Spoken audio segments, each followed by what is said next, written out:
আজ থেকে শুরু হতে চলেছে ভারত বনাম ইংল্যান্ড টি-20 সিরিজ। আজকে টি-20 সিরিজের প্রথম ম্যাচ ইডেন গার্ডেন্স ক্রিকেটের নন্দন কাননে। 2023 ওডিআই ওয়ার্ল্ড কাপে ইন্ডিয়া ভার্সেস সাউথ আফ্রিকা ম্যাচের পর আবার কোন ইন্টারন্যাশনাল ম্যাচ হচ্ছে ইডেন গার্ডেন্সে।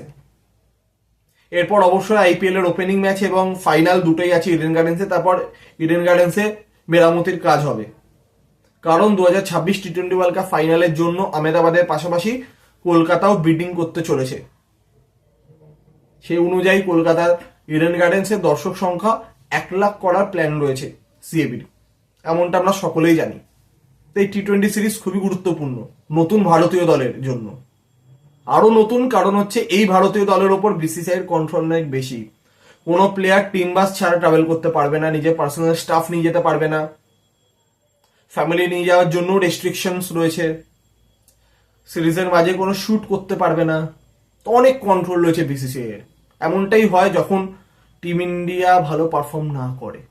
অস্ট্রেলিয়ার মাঠে যেরকম পারফর্ম করেছে টিম ইন্ডিয়া, তার জন্যই বিসিসিআই এতটা স্ট্রিক্ট ডিসিশন নিয়েছে, সেটা আমরা এক্সপেক্ট করতেই পারি। তো এই টি-20 সিরিজও টিম ইন্ডিয়ার জন্য খুবই গুরুত্বপূর্ণ, কারণ এখনো অবধি আমরা জানি না যে what is the best playing 11 in টি-20 ফরম্যাট।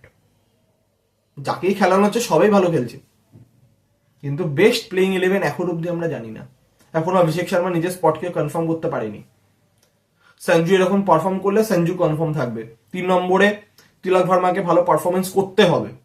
4-এ সূর্য থাকবে, হার্দিক আছে, রিঙ্কু এখনো কিন্তু টালবাহানা, সেভাবে ধারাবাহিকভাবে পারফর্ম করতে পারছে না। বোলিং এ রবি বিষ্ণুই হয়তো কনফার্ম থাকবে, আর্শদীপ থাকবে। এশিয়া কাপ আমরা কেউ জানি না কি হবে। টি-20 ওয়ার্ল্ড কাপে অতি অবশ্যই আশা করা যেতে পারে বুমরা থাকবে। এই কয়েকটা স্পট ছাড়া এখন আমরা জানি না বাকি স্পটে কোন কোন প্লেয়াররা থাকবে। তো প্রত্যেকটা প্লেয়ারের কাছে গুরুত্বপূর্ণ যে ভালো পারফর্ম করতে হবে, কারণ এত কম্পিটিশন। তো এই সিরিজে আরো গুরুত্বপূর্ণ জিনিস যেটা দেখার হচ্ছে মোহাম্মদ শামি কেমন বোলিং করছে। তার উপর ভারতীয়দের অনেক স্বপ্ন নির্ভর করছে চ্যাম্পিয়ন্স ট্রফি। তো আমরা সকলে আশা করবো যাতে তিনি ভালো পারফরমেন্স করতে পারেন। এবং উল্টো দিকে ইংল্যান্ডের জন্য এই টি-20 সিরিজ খুবই গুরুত্বপূর্ণ। ম্যাকালামের কোচিংয়ে প্রথম টি-20 সিরিজ এগেনস্ট ইন্ডিয়া তারা খেলছে, তো তাদের কাছেও খুবই গুরুত্বপূর্ণ সিরিজ। অলরেডি তারা প্লেইং 11 অ্যানাউন্স করে দিয়েছে, যেখানে ফিল সল্টের সাথে ওপেনিং করবেন বেন ডাকেট এবং হয়তো 1 ডাউনে ব্যাটিং করবেন ক্যাপ্টেন বাটলার।